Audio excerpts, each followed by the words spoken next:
Bonjour à tous les amis, on se retrouve pour les 48 heures de l'obstacle sur l'hippodrome d'Auteuil. J'espère que tout le monde va bien. Comme d'habitude, on va suivre les résultats de la journée de mercredi à Vincennes. Donc vous avez les résultats du course par course, les jeux du quintet qui ont cartonné. On fait un 3 sur 4 avec les objectifs. On arrive sur le sujet principal, tiercé en 3, quarté en 4 et quintet en 7 chevaux. Je plaide coupable.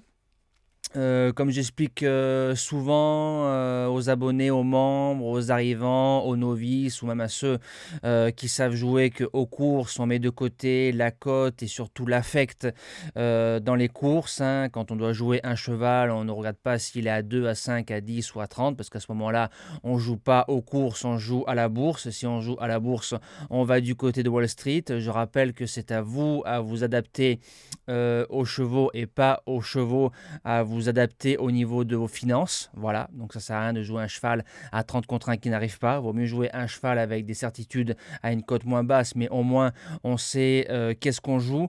Concernant le quintet, j'avais très envie que Gaspard de Brion gagne, parce que j'ai toujours eu un faible pour ce cheval-là, et je voyais en lui un futur Nimrod Borealis, pour ceux qui ont connu le champion de la famille Abrivard, mais comme il a pris une saucée face à Hippopofort il y a un an dans le prix de Grasse, ça va être compliqué de refaire comme Nimrod Borealis, et j'aurais dû mettre le 13 devant le 5.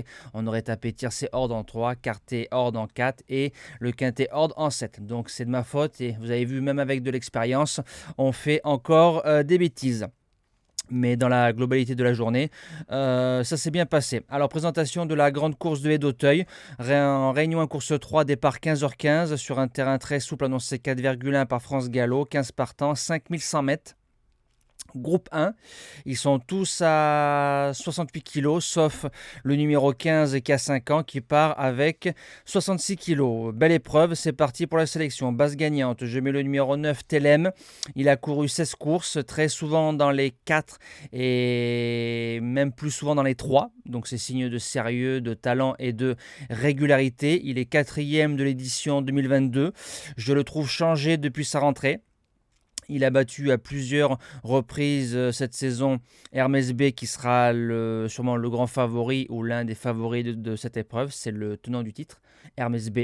Mais je pense que Telem peut s'imposer dans cette édition 2023. Je serais très déçu de ne pas le voir lutter pour la victoire. L'opposition, le numéro 12, Hermès B. C'est un cheval qui conduira à l'opposition. Il a gagné groupe 1, il a gagné groupe 2, il est régulier. Il a 3 courses dans les jambes. Et pour l'instant, j'ai du mal à revoir le cheval de l'année dernière. Mais je me dis que l'entraîneur a dû monter dans les tours. L'eau meilleure que par rapport à 2022, mais il a sa place au moins dans les 3 premiers de cette épreuve. Le premier outsider, le numéro 2, Classical Dream. Deuxième de l'édition 2022.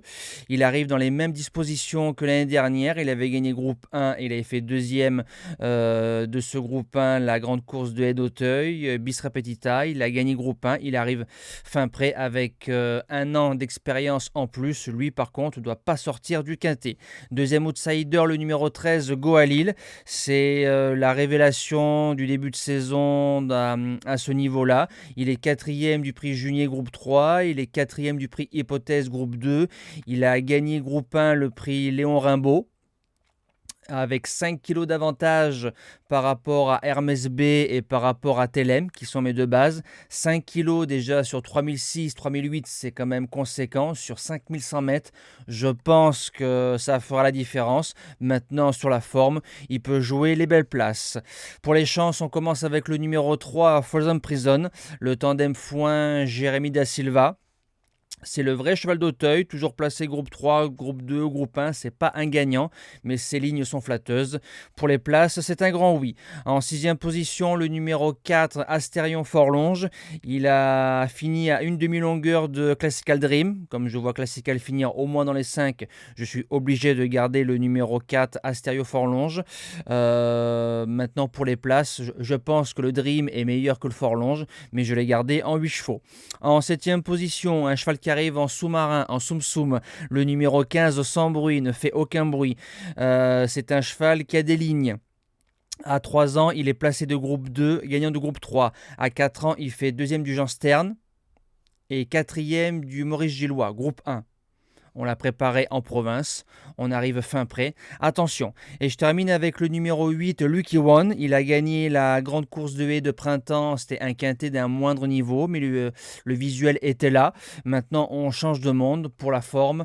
Je me dis qu'on peut finir cinquième de ce groupe 1. Et en cas de non partant, le numéro 1, Ferronilli.